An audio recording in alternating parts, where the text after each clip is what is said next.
Hello again, and welcome to Connected by Controversy. I'm your host, Chris White. Today, we'll be talking to Dr. John Ratey, MD, who's an internationally recognized expert in neuropsychiatry with many books and articles, including his, what I think is most well-known one, which is Spark, the revolutionary new science of exercise and the brain. Also with us today is my colleague here at Marshall University, Dr. Elizabeth Pacioles, Associate Professor in the Department of Health Sciences. Welcome to you both. Thank you. Good to be with you. John, I wanted to start off, if you can just give us the main point of your book, Spark. Well, that exercise, everyone thinks it's for your bodily health. And my book sort of puts it in the realm of, hey, the brain really gets a lot of stuff from exercise. It really gets a boost every which way. And I tell people that exercise is really for the brain, and all the body stuff is secondary and great side effects. But we need exercise for our brains to guide the rest of us. That's great. Yeah, I like that. And you actually have this really interesting, I mean, you have lots of data in there, scientific studies, experiments even, but I think the thing that stands out to a lot of readers, including myself and my wife, is the example of the Naperville public schools. When I read about that, I just said, I wish we could just do that in our school system here. Didn't you think that, Liz?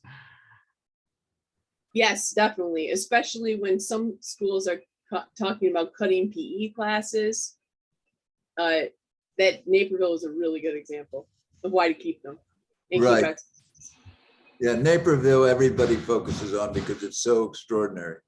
The story is so extraordinary, and the town is now, but it's really been something. Everybody, all the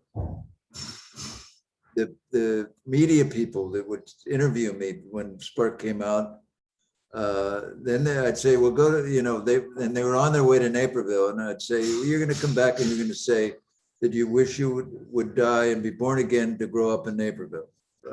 Because that's really what everybody feels. And all people from all over the world want to make a Naperville in their town, whether it's in Asia and Europe or certainly in the United States. It's like, how can we recreate this? It's just something that really makes a big difference. It made a big difference in those kids' lives and in the town and everything. So, for our listeners who aren't familiar with that case, can you just give us a summary? Oh, sure. Sorry. The summary is basically this: it's a town it's a school district of 19,000 kids, and the data that got me was that. When they looked at all 19,000 kids and evaluated their BMIs, only 3% of them were overweight. And not one kid in their two high schools of 7,500 total kids was obese, because they had come through this program, this PE program, that focused on fitness first. The PE teachers, are taught to focus on sports, focus on physical movement and all that, but this and usually fitness is like fourth or fifth on the chart for a PE teacher. Well, they didn't. They revamped that and focused on fitness first, because of a wonderful PE teacher in the junior high who had been there, a real devoted PE teacher and a devoted baseball coach as well. So he was really into sports. But he figured that he wasn't getting his kids fit. And they had the kids every day for 45 minutes. So he switched around and threw the balls out at first and just had everybody running, exercising, doing calisthenics, they had a little gym and they were working at that a little bit. But, and then brought sport back in, but it was small-sided sports, which was 2-on-2, 3-on-3. Everybody played every day. There was no time spent choosing up sides or wasting time. For instance, in softball, a person would bat 7 times, which is amazing when you think of a class of 40. But they figured it out. Okay, they figured it out, and they had enough facilities to play 3-on-3 volleyball instead of a big team. And no one spent time choosing up sides because the computer did that every day, and it was very different. So everybody was important, and in the games and stuff. And so what really got me so pumped about it wasn't just that this was a health thing, but they 2 years before, they had taken the International Science and Math Test, which every country takes every 3 years, and they came in #1 in the world in science and #6 in math. So they're competing against all the Asian countries and Asian schools and stuff. Such they were the best. They were, and so not only were they the healthiest, but they were some of the smartest kids in the world. So that got me on an airplane, got me to fall in love with Naperville, and then that led to my book, Spark, because I'd always been enamored of exercise, and that goes way back in my history, but because I grew up in Western Pennsylvania near Marshall, and where sports was king, and I was, part of that. But more importantly, in psychiatry and medicine, learning about how exercise really had a huge effect on things like depression, ADD, which I've written 4 books on, and somebody's pounding around here. I hope you can cancel that out. I'll see about it. I have an editor who might be able to. Yeah, oh my God.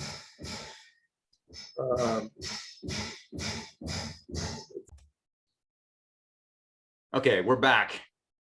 Okay, Yeah, sorry about that. Liz, you had some really great questions that we looked at earlier. Do you want to ask him? Yeah, I was wondering, in terms of how schools implement this, is it usually through the route of PE classes, or could math teachers or science teachers be taking the initiative from kind of the schools that you've talked to that have used physical activity successfully? Kind of what are the different routes that they take? It's both and. I mean, it's usually the PE teachers that can start it, but oftentimes they're stuck and they can't really focus on fitness and all the attributes that exercise brings. So you'll get a math teacher or an English teacher, or certainly in elementary school, because the time is limited. Usually, I mean, Naperville was magic because they had PE every day, but then they had to switch around what their focus was on. And so what you have is English teachers and math teachers and history teachers having the students exercise in the classroom, or they develop a program to have exercise modeled with their day, or involved with their day, like the whole country of the Netherlands for a year was really focused on proving that exercise while their kids were in class was a help in terms of, and they came up with fantastic results, and including showing that it had the biggest effect was on the immigrant kids, the kids that weren't native Dutch, but kids that were tended to be from the poorer side of things and didn't have the kind of resources that the Dutch kids had. So, but they got a heck of a lot more from exercising while they were learning, bringing them up to almost to the level of the Dutch kids in terms of time spent on task, which is a big marker for attention to learning. and a big reason why learning improves. And so anyway, there are a lot of different variations on the theme of how schools have been able to integrate this, but it's very hard. You know, the teachers are the most abused employees in the world, you know, with constantly changing demands. You know, the world being what it is with COVID and Putin and everything going around us, it's really hard for them to think of adding one more thing. So, because I've been in this for, you know, 20 years now, trying to get exercise more in our schools. And, you know, it's a hard sell unless you get somebody who is in authority, one of the executives who is an exerciser themselves and realizes the effect on them, and then they bring it to the school. And then you need a couple real, what I call bulldogs in the school system, people that absolutely believe it and aren't going to let go. They're not going to stop. And the problem with teachers is that they leave. They're going on and they get new jobs, or they get new assignments, or, you know. And so you have to you know, convert a whole new group to whatever your philosophy is. And even though it's working, you know, they see the benefits, but it's like, oh, we got other things. Now we got SEL, we have this and we have that, you know, and it's all, it's so many demands on our teachers. That's all I can say. And one of the areas that fascinated me about your book is that you also talk about how the kids who have behavioral issues, how they actually, if they got them exercising, then those behavioral issues subsided. And that to me was even more important than the other part, because we tend to medicate those kids by the millions in this country. Can you talk a little bit about that? Oh yeah, no, the use of exercise to limit the amount of disciplinary issues that classes have is amazing, you know, and all studies that I'm aware of where they begin to exercise the kids more show a drop in visits to the principal. I mean, that's just a given. And when you institute an exercise program for all the kids in the morning in these schools that have done that in Kansas City and Charleston, South Carolina, you know, you see drop in discipline problems and a rise in teacher satisfaction, because they're no longer policemen or as much time spent being the cops. It's because the students are much more involved and much less impulsive. Because in my book, I mean, I talk a lot about how exercise changes the brain, and one of the big things is that it elevates the prefrontal cortex and our executive function, and a big executive function is putting the brakes on impulsivity. And when you do that, it changes everything.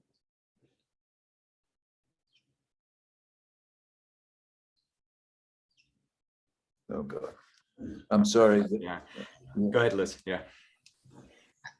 I was going to ask, how long do the effects of exercise usually last? Like either for kids, if a kid exercises in the morning and they have math at 1 p.m., will that help? Or for adults in making a more efficient workday? So do you have any research findings or suggestions based on that? The research is pretty clear that it lasts about 3 to 4 hours, the effect of exercise. Acutely, chronically, you build up. And that's the point. You build resources in the brain to have a better brain and more controlled and all that, and more focused. However, what we know, your question is a good one. If you have exercise in the morning, it starts the day well. And when you start something, you build momentum to have a better day, you know. But will it help for a math class at 1? it may be that you need to have an exercise snack then to help you repower the brain, or as a way to think about it. I mean, but what you do is you with a 5-minute, 10-minute exercise break, it can really make a difference. And that's what we learned in Naperville experience, that the teacher advisors about scheduling their classes soon learn that they should take their hardest class right after they have their gym period, their PE program. And so they realized that this was magic for them, that would help them do well on their advanced classes and all that. So. And you also have a chapter where you're looking at depression and how there's dual groups of people, one group that doesn't take antidepressants and the other one does. And they kind of have similar outcomes, except that the ones who exercise without meds, they have much longer lasting effects. They don't have the side effects of the pills too, right? Right. No, that's it. And not to say this is a cure for everybody, but who's depressed, because we certainly use both in many people, use both medicine and exercise if they begin. And don't forget, it's hard to get somebody who's depressed to start exercising if they haven't been doing it. That's the problem, so they need support. They need mentors. They need people to help move them. I started a nonprofit was started for me and with me after Spark came out, and the idea was to develop mentors and athletes to work with depressed people or addicted people that are in recovery, to help keep them or get them and keep them exercising, because that's such a big problem with exercise. Is people can start, but then do they follow through every day, or that's always a big issue, figuring out how to deal with that. So yeah, but we know exercise does the same thing as many of our medicines. So I say a bout of exercise is like taking a little bit of Prozac and a little bit of Ritalin. So you do the same things. You boost the serotonin, you boost dopamine and norepinephrine, which help with mood and focus and attention. So we just finished. Yeah, go ahead. Well, and actually, yeah, Liz and I are part of the addiction studies program on campus, and I believe you also talk about the role of exercise in overcoming addiction, correct? Oh yeah, no, and my nonprofit is, a big focus is us on addiction and recovery and sustaining recovery, because it's a big deal. These people from all over the country have recovery programs based, or a big emphasis based on exercise, based on running, on biking, on training for triathletes, triathlons, swimming, all kinds of exercise that people, that CrossFit, people that are already involved in that and set it up specifically for people in recovery. It really has a big positive effect of sustaining the recovery, not just helping them stop, but sustaining their recovery position.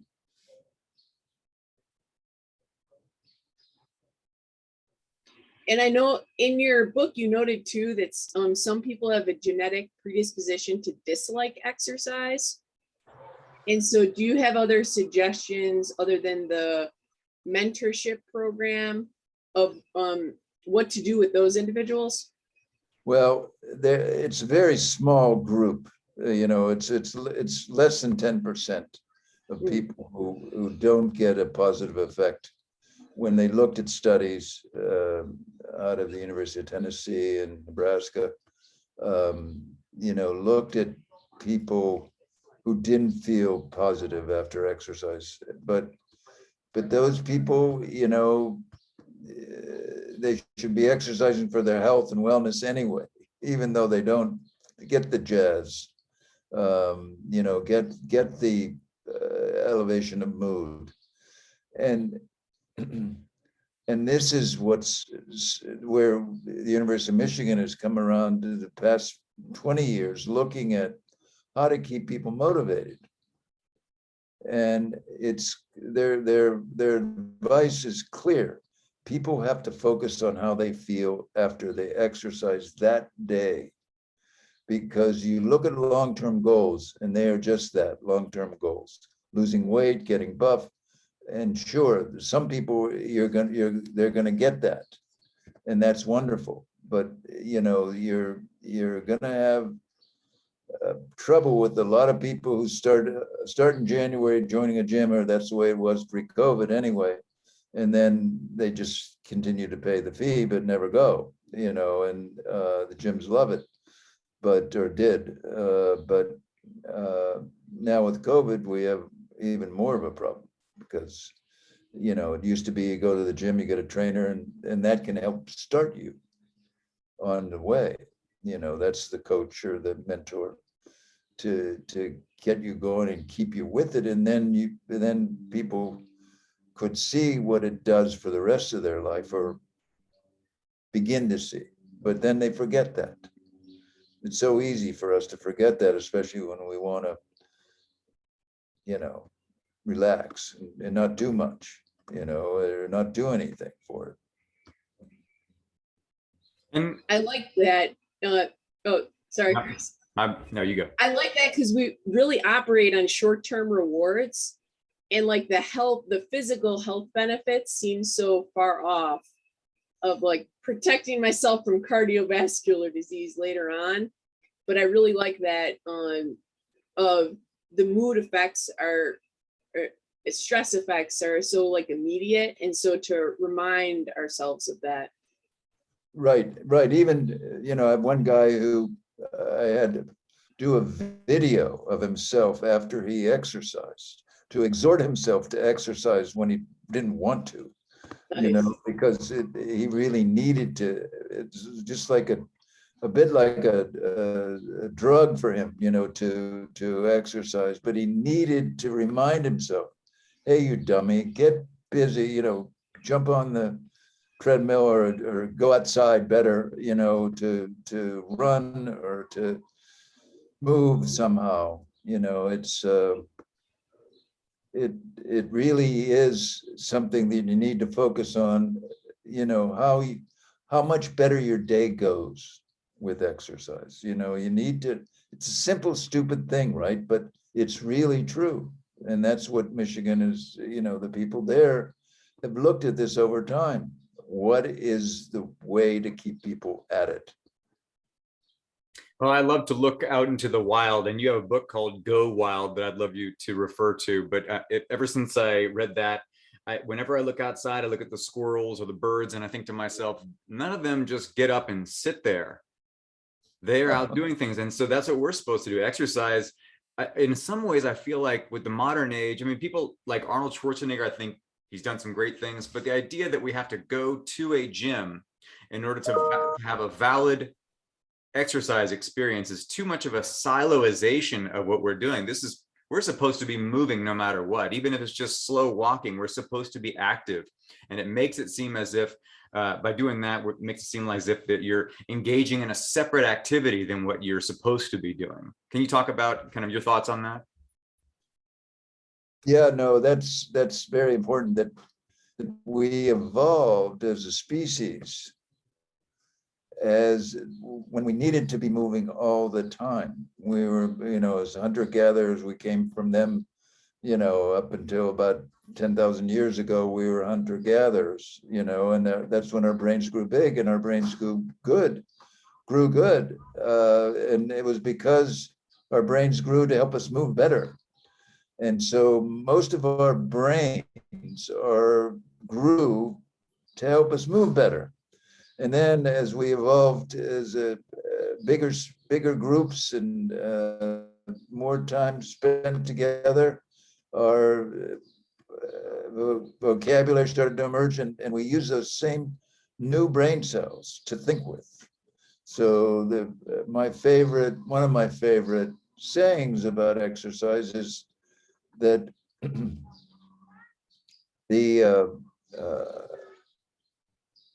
our moving brain became our thinking brain. In other words, it's the evolutionary internalization of movement, which puts it right there. So when we move, we turn on our thinking brain, we turn on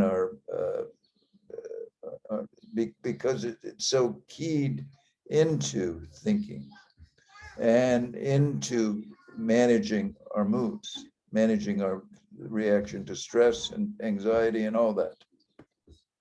So movement is a key, has to be a key player in our lives. And that's why when you look at the squirrels and everything outside moving around, yeah, they're moving partly because they have to, they got to get the nuts, they got to get food, all that. But that's what we should be doing or doing like. We don't have to do that these days. And that's a big part of the problem. And of course, when we see animals in cages, they at first resist, they go back and forth, and they eventually just submit. And then they become slothful, they become obese, they come down with the same kinds of metabolic diseases that we do. Their brains become less active. I mean, it's almost, I know we're not living in cages necessarily, although some are. But that institutionalization, putting ourselves indoors where our whole product is about something that is based on our brains as opposed to movement is problematic. Yeah, no, it's so true, and we a lot of work has been done in the past 30 some years looking at how important being outside is, out of the cage. And like the animals you're talking about, but also ourselves, to be out of our comfort zone outside where there's, a lot of different variables to pay attention to. See, the way to build the brain best is to challenge it, is to stress it the best that you can, just like building muscles. The more you use your brain, the better it gets and the more effect you're going to have. So when you're exercising, if you do it in a way to challenge your brain as well, which is what outside does, right? Because things are uneven and things are different as you move along outside. And then when you add different movements and different reasons to move to your exercise mix, like a sport, and then you add another person or a group to it, oh my God, the brain is really, really going to be very active. And that's when your brain is going to get tough and better. And so that's what the value in sport is that it, usually you have a lot of balance and coordination challenges sort of going along with whatever sport you're playing, as well as other people that you have to be attentive to. And this really challenges so much of your brain and makes for a significant amount of brain growth and attention and all the variables that I talk about in Spark. Yeah, that definitely reminds me of going to the New York City Marathon a few years ago and seeing the smiles on people's faces, the elation there too, and the crowd, there's millions of people watching in addition to the 55,000 people running. And I think, if you're running by yourself the same distance, you wouldn't get that same kind of elation, but the crowd and everything together makes it, it's almost like everybody was on cocaine. Yep, no, it's great. It's great. And because people are imagining being the runners, the crowd, yes, go and supporting, but at the same time, really just imagining that they can do it. And when I first came to Boston, that was the explosion of the marathon, right? At the Boston Marathon in the 70s. Everybody was running. Everybody was running. It was infectious. I mean, in my residency class, on my group alone, the 6 of us on my ward, and we had 20 some first year people, and more than half of them were running, more than half, and most of them, I mean, a lot of them picked it up, a lot of ex-athletes, but they picked it up when they came to Boston because everybody was out there. It was crazy, and not everybody went on to run marathons, but they ran to be in shape, or they biked, or they swam, or climbed, whatever. Yeah, that's a very running town. I've only been one time too, and saw the first day I got there, it was like on a Tuesday, and there was a race already. It was middle of the week. I want to make sure, Liz, you had some other questions? I guess, does it matter the type of exercise? Like, if someone has 20 minutes to exercise a day, should they be running? Should they be weightlifting, doing a sport? Does it matter? It really doesn't matter. It's what you'll come back to and what you'll do with the enthusiasm and intensity. One of the things one of the areas that has gotten a lot of play in the past 10 years, 15 years, is how important balance and rhythm and coordination are for our brain's function. It is amazing how much data we've accumulated that to get people to get a better balance and better coordination is so important. And so things like yoga, 15 minutes of yoga, that's movement, and that's challenging your balance, your coordination, your stretching, all that stuff in one package. So that is a good 10-minute, 15-minute exercise in the midst of the day. Instead of a coffee break, you take an exercise break, and it just makes for a better day. Well, that was just a great conversation with both of you. I appreciate this, and it's interesting too, because for me, by having this conversation, it actually makes me feel the same kind of good feelings that I do when I'm exercising. And just talking about it stimulates those same types of endorphins, serotonin, what have you, but also oxytocin too, talking to people who care about the same kind of a thing.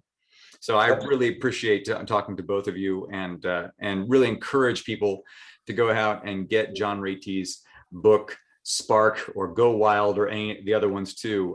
Got a great user's manual for the brain too, right? And other books on ADHD, etc. And encourage people to take Dr. Liz Pacioles' class here at Marshall too, if you want to learn more about this stuff. Thanks, guys. Okay, nice to meet you. Nice to Thank meet you. you. Great to meet you too. Bye-bye. Okay.